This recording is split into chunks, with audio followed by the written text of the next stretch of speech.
안녕하세요 여러분, 현서입니다. 제가 죽지도 않고 왔습니다. 거의 몇 개월의 시간 동안 유튜브 업로드를 못했습니다. 죄송해요. 뭐라 할 말이 없습니다. 사실 할 말은 이제 제가 대본을 쓰느라, 졸업작품을 쓰느라 너무나도 바빴다.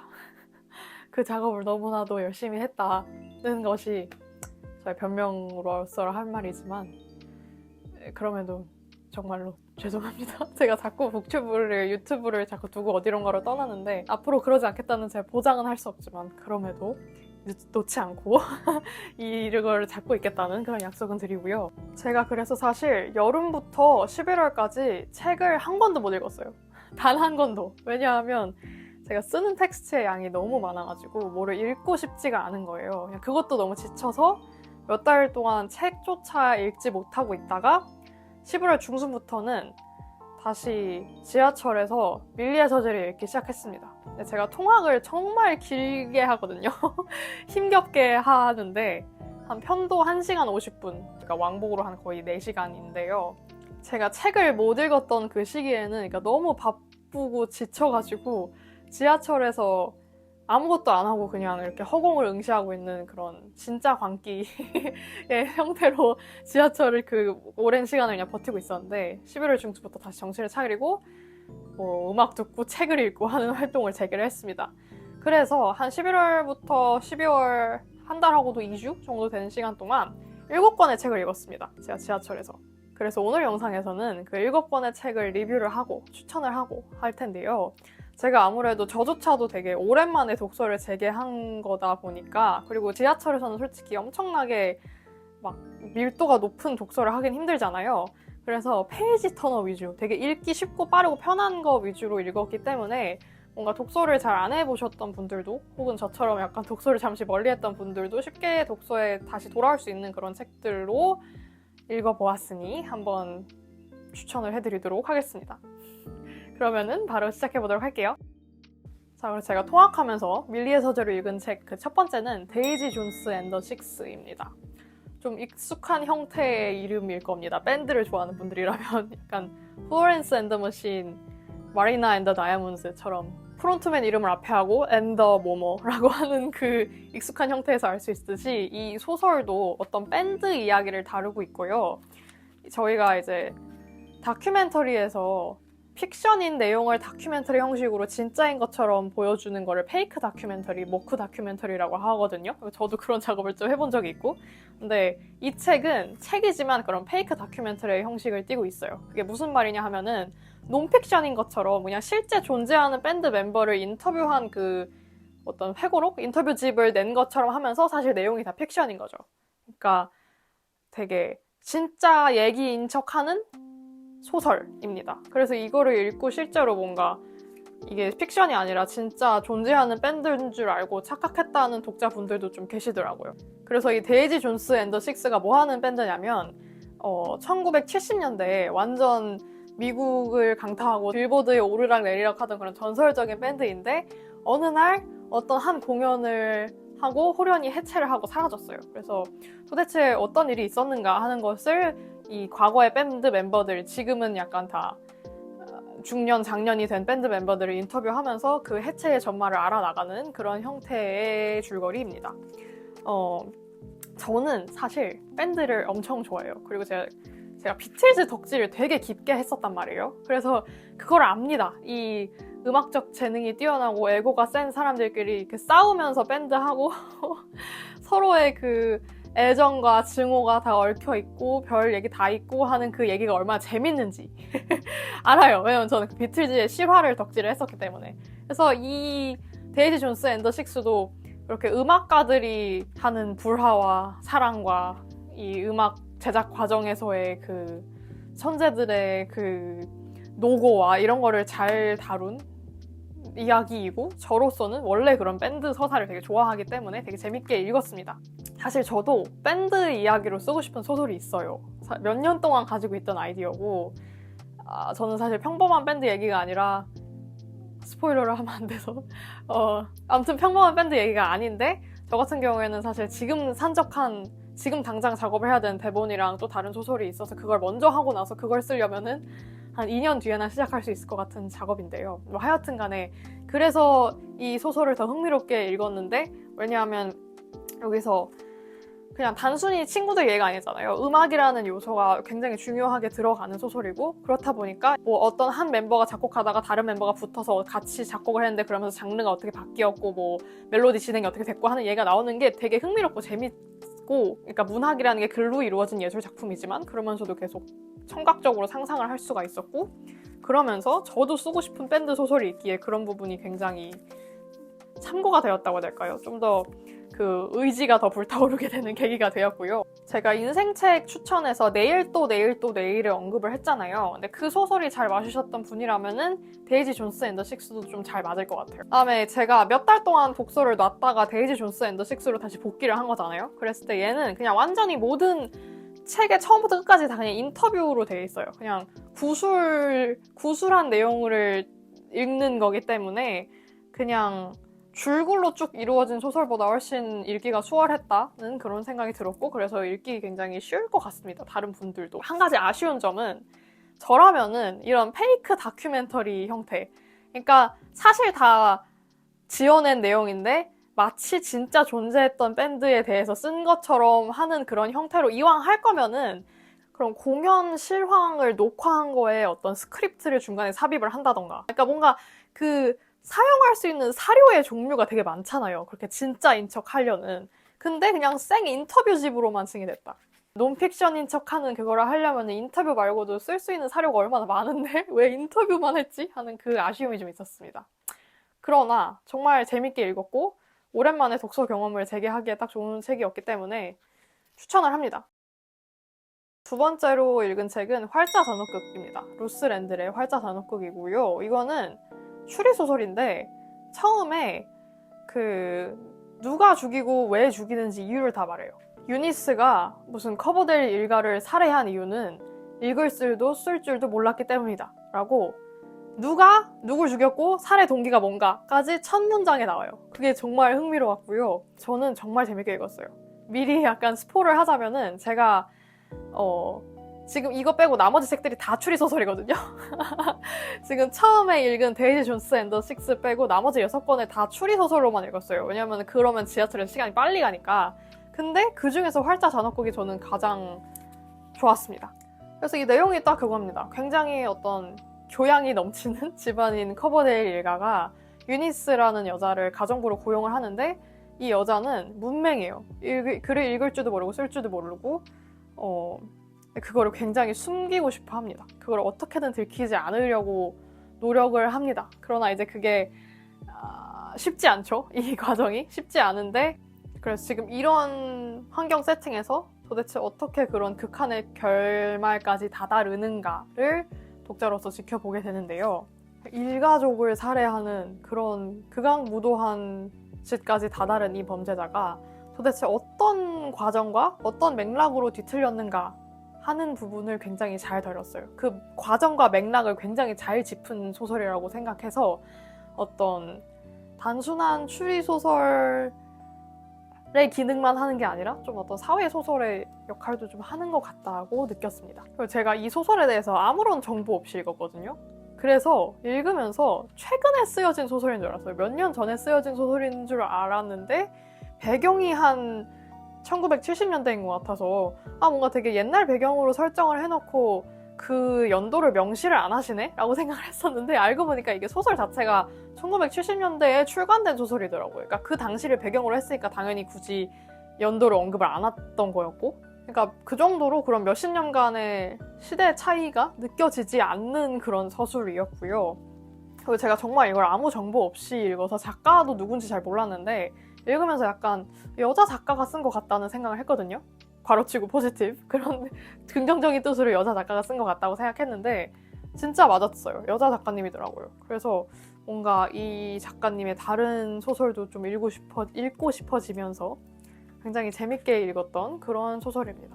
그러니까 사실 뭔가 퓨어 재미가 엄청나다라는 느낌보다는 굉장히 흥미롭게, 그래서 굉장히 좋게 재밌게 읽었던 소설이고요. 추천합니다. 다음으로 읽은 책은 셜록 홈즈 주홍색 연구입니다. 그 전설적인 셜록 홈즈 시리즈의 첫 단편이고요. 저 같은 경우에는 그 BBC 셜록 드라마를 정말 좋아하거든요. 특히 제 중학생 때는 그게 완전 압도적인 최애 드라마였는데, 물론 지금은 약간 그 최애 드라마 양상이 좀 달라졌지만, 아무튼 그때는 그 셜록 시리즈가 제 압도적인 최애 드라마였는데, 그 셜록 드라마에서 분홍색 연구로 너무도 잘 개작을 한, 잘 리메이크를 한 그 전설적인 주홍색 연구입니다. 제가 막상 이 단편 소설 주홍색 연구는 이번에 처음 읽어봤어요. 내용이 엄청나게 많은 건 아니라서 제가 할 얘기가 아주 많진 않은데, 그럼에도 말씀드릴 수 있는 거는 캐릭터가 너무 매력있다. 이 셜록 홈즈와 왓슨 박사가 지금까지 이렇게 인기가 죽지 않는 그런 메이저 캐릭터인 것은 이유가 있다. 여기서 이 사람들은 솔직히 불멸할 것 같다고 생각하거든요, 셜록과 왓슨은. 근데 그거를 확실히 이 코난 경이 너무도 잘 설정을 해놨다는 생각을 했습니다. 그 드라마에서 셜록은 완전히 그냥 감정을 못 느끼는 스타일이잖아요. 초반엔 특히 더 재수없고. 근데 책 셜록은 생각보다 애가 사회성이 있다. 약간 생각보다 좀 사교 활동을 잘 할 줄 아는 사람이다라는 게 느껴졌고요. 그다음에 저는 사실 추리소설을 원래도 그렇게 추리하면서 읽는 스타일은 아닌데, 셜록은 특히 막 엄청나게 범인을 내가 특정하려고 노력하면서 읽기보다는 그냥 이 작가가 셜록이라는 그런 천재 캐릭터를 어떻게 묘사했는가? 그 범죄를 잡아나는 과정에서 셜록의 천재성을 어떻게 서술을 했는가를 따라가면서 보는 게 더 재밌다고 생각을 해서 이 소설도 역시 그렇게 읽었고, 저는 굉장히 분위기가 전환되는 이 2부도 약간 호불호가 갈리던데 저는 재밌게 읽었습니다. 그래서 역시 이 레전드의 시작은 이유가 있다는 생각을 했었고, 그 대신에 막 그 어떤 살인 트릭 같은 거가 엄청나게 막 화려하진 않았는데 그래도 캐릭터의 매력이 그거를 이겨낸다는 생각을 합니다. 자, 그리고 추리소설에 재미를 붙였기 때문에 저는 계속 지하철에서 밀리의 저제로 추리소설을 읽게 됩니다. 그래서 다음으로 읽은 거는 아가사 크리스티의 영시를 향하여인데요. 제가 놀랍게도 처음으로 읽은 아가사 크리스티 책입니다. 정말이지 너무 페이지 터너예요. 그러니까 그 능력을 정말 인정을 해야 돼. 한번 읽기 시작하면 그러니까 너무 가독성이 좋고 그냥 쉽게 읽혀요. 근데 그게 저처럼 특히 이번 학기에 이렇게 그 텍스트에 너무 지쳐있는 상태에서 너무 읽기가 편하고 좋아서 더욱 더 읽게 됐고요.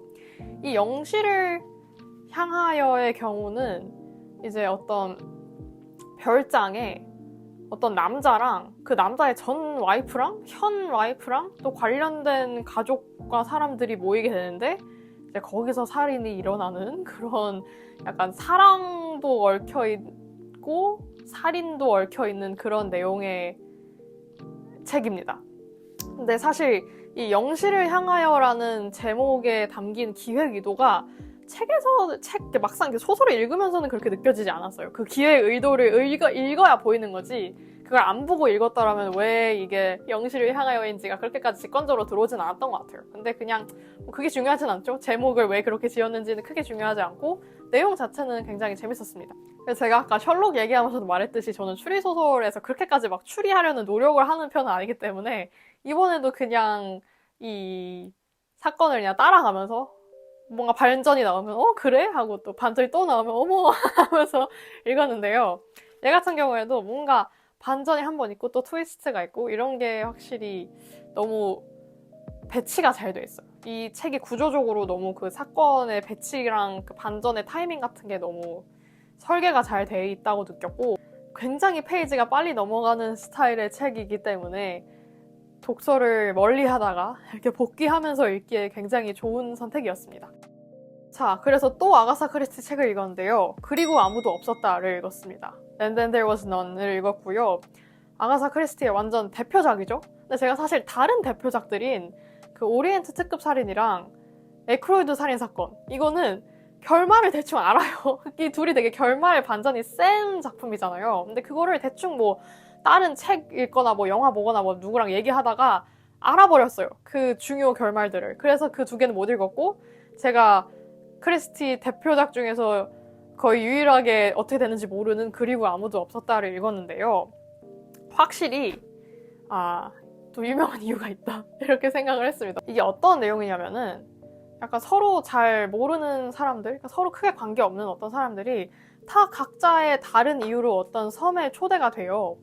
그래서 다들 막 휴가를 보내러 왔고, 뭐, 누구는 뭐, 비서로 일하러 왔고, 뭐, 누구는 뭐, 어떤 사람의 초대를 받아서 왔고, 막 이러면서 막 다 같이 왔는데, 뭔가 다들 와보니까 뭔가 이상한 거예요. 초대한 사람이 다 다르고, 뭔가 섬이 좀, 느낌이 좀 이상해. 그래서 보니까 갑자기 막 카세트 테이프 같은 데서 막 목소리가 나와요. 무섭게. 당신들은 다 살인자이고, 이제 뭐 벌을 받을 것입니다. 막 이러면서 뭐 소리가 나와요. 그래서 다들 막, 뭐야? 난 살인자 아니에요? 막 이러고 막, 무슨 일이야? 이러고 있는데, 그날부터 이제, 하루하루 한 명씩 막 죽어갑니다. 그러면서 그 식탁에 있는지 아무튼 뭐 테이블에 있는 무슨 도자기 인형 같은 게 하나씩 없어져요. 옛날에 무슨 무한도전 에피소드 보신 무슨 뭔지 아시죠? 무한도전이 여기서 오마주를 한 그 무슨 에피소드가 있기 때문에. 근데 사실 이렇게 다 일면식 없는 사람들이 한 섬에 모이고 거기서 막 한 명씩 죽고 하는 구조가 지금은 되게 익숙하잖아요. 왜냐면 이거를 원류로 한 작품이 이제 많이 나왔으니까. 근데 그때 이거를 최초로 개발한 이 아가사 크리스티 작가가 이제 대단하다. 그런 서스펜스 구조를 너무 잘 만들어 놨다는 생각이 들었고, 얘도 그냥 진짜 뭐 어떻게 되는 거야 하면서 결국 계속 읽게 되는 그런 매력을 가지고 있습니다. 이 섬이 완전히 다 폐쇄가 됐고, 섬을 오가는 배도 다 끊긴 와중에, 그럼 분명히 우리들 중에 누군가가 이 모든 미친 짓을 기획을 한 건데, 대체 누구인가 하면서 벌벌 떨면서 보는 그런 매력이 있고요. 이 벌벌 떠는 인물들을 보는 그런 것도 재밌고, 확실히 그런 클래식한 맛이 있는 그런 소설이었습니다. 그 다음으로는 제가 다시 셜록으로 돌아와서 바스커빌과의 사냥개를 읽었습니다. 하운즈 오브 더 바스커빌을 읽었고요. 이거 같은 경우에는 제가 사실 책을 굉장히 빨리 읽거든요. 이 얘기를 왜 하냐면은 제가 10대 때 사실 지금만큼 체력이 없었지만 제가 지금보다 체력이 있었을 때라고 말하려다가 저는 그때도 체력이 없었어서 그 말을 정정을 했습니다, 스스로. 근데 아무튼 체력이 없었지만 그냥 서점에서 서서 책을 안 사고 그냥 한 30분에서 1시간 안쪽으로 다 읽고 왔었어요. 근데 지금은 그냥 피곤하기 때문에 책을 사지만 그때는 그런 식으로 그냥 서서 책을 읽고는 했었는데, 그래서 제가 중학생 때 도서관인가 아니면 서점인가에서 바스커빌과의 사냥개를 읽은 것 같았어요. 근데 저는 보통 한 10년, 20년 전에 읽은 책들도 다 내용을 기억을 다 하거든요. 그래서 제가 북튜브에서 책 추천할 때도 최근 한 5년 동안은 다시 읽은 적이 없는데 그냥 추천을 하거나 얘기를 할 수 있는 책들이 좀 있었어요. 근데 얘 같은 경우에는 도저히 결말이 기억이 안 나서 제가 그럼 그때 내가 다 못 읽고 그냥 중간까지만 읽었나 보다 라고 생각을 했었거든요. 그래서 이 빌드업이 어디로 향하는지 아시겠죠? 그래서 제가 이 바스커빌과의 사냥개를 그때 다 안 읽은 줄 알고 이번에 밀리서지를 읽었어요. 근데 딱 범인이 나오는 순간에, 지가 범인이 아닌 척하면서 막 등장한 순간에 잠깐만, 이 사람인데? 하는 생각이 드는 거예요. 그래서 그 범인을 보는 순간 그 책의 기억이 살아나면서 잠깐만, 얘가 범인이었잖아, 얘가 뭔가 이상했잖아 하는 그 생각이 들더라고요. 그래서 깨달았습니다. 내가 어릴 때 다 읽었구나, 끝까지 읽은 걸 내가 지금 다시 읽고 있구나 하는 생각이 들었는데, 뭐 제독이야 뭐 많이 하는 편이니까 그냥 제독을 한다는 생각으로 다시 읽었습니다. 빌드업이 길었네요. 근데 저는 추리소설을 많이 읽는 편은 아니고 사실 거의 안 읽어가지고 그런 살인 트릭 같은 거를 평가할 그런 능력이 되지는 않지만, 솔직히 말해서 셜록 시리즈나 뭐 아가사 크리스티나 그런 살인 트릭이나 막 추리 과정이 엄청나게 막 참신하고 막 화려하고 그런 것 같지는 않거든요.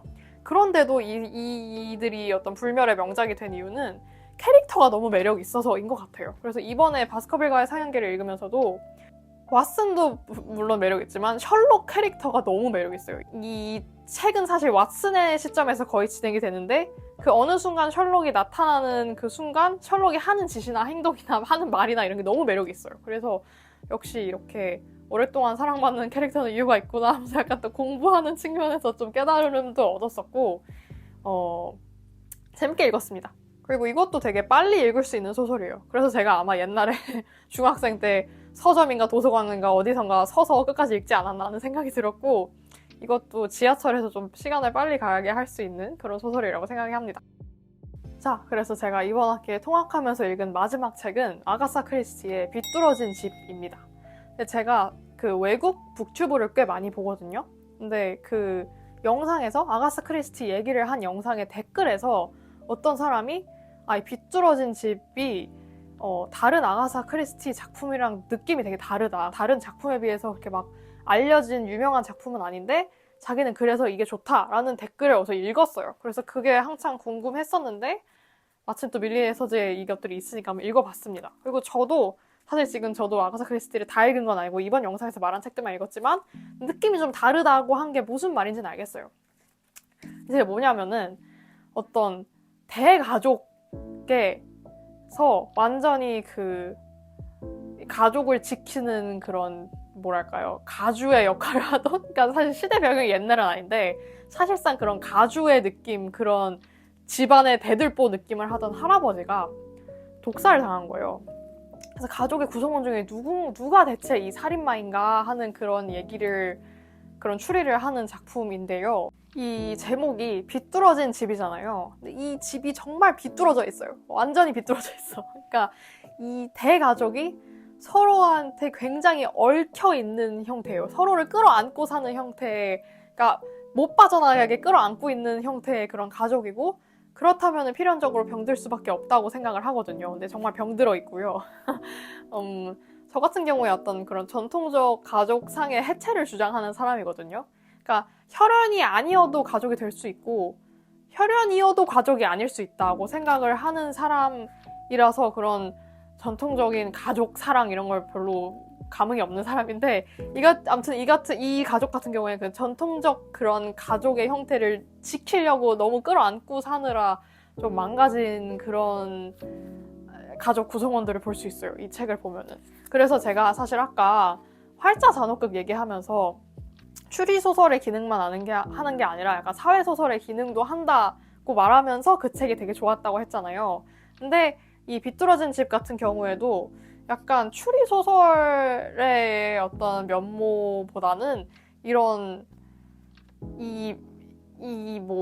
모든 가족이 할아버지부터 시작해서 그 할아버지의 두 아들과 그 와이프들과 뭐 어떤 그런 그 이야기들이 되게 재밌고 흥미로웠어요. 이 인물이 또 약간 어떻게 비뚤어졌는가를 보는 것들이. 그래서 저도 아가사 크리스티 책 중에서 이게 제일 좋았어요. 왜냐하면 결이 좀 다르기 때문에. 그 댓글을 쓴 사람과 약간 비슷한 맥락으로. 사실 이게 추리 소설로서도 범인이 꽤 충격적이거든요. 밝혀지는 범인의 정체가. 근데 저 같은 경우에는 아까 말했듯이 그렇게까지 막 추리에 집중하면서 추리 소설을 읽는 편이 아니기 때문에 막 밝혀지는 반전 뭐 이런 거에 막 그렇게까지 이입이 되진 않았고 그냥 그랬군 하면서 읽게 됐고요. 근데 그런데도 이 인물들의 그 인간 군상 때문에 되게 재밌게 읽은 그런 소설이었습니다. 자, 이렇게 지하철에서 읽은 7권의 책 리뷰를 마쳤습니다. 모든 책들이 추천할 만한 책이어서 사실상 리뷰 겸 추천인 영상이었고요. 대중교통의 시간이 참으로 힘드는데요. 예, 저도 이제 경기도 사람이라 그 고통을 아는데, 너무도 잘 아는데, 이 책들은 진짜로 시간이 잘 가게 되는 그런 능력을 가진 책들이기 때문에 여러분도 그런 비슷한 고통을 겪고 있다면 이걸 한번 읽어보시기를 추천을 합니다. 그러면 저는 사실 이번 방학 때도 굉장히 바쁠 예정이고, 이번 방학도 바쁘고, 나머지 한 학기가 남았는데 이제 그 학기도 굉장히 바쁠 예정인데, 그럼에도 유튜브를 놓지 않으려고 일단 최선을 다할 테니 제 채널을 떠나지 않고 남아주신 분들께 정말 감사드리고, 이 영상을 통해 새롭게 저를 발견하실 분들께도 감사를 드리고요. 그러면은 이번 영상 마치도록 하겠습니다. 좋아요, 구독, 댓글, 알림 설정 잊지 말아주시고 저는 다음 영상에서 뵙도록 하겠습니다. 안녕!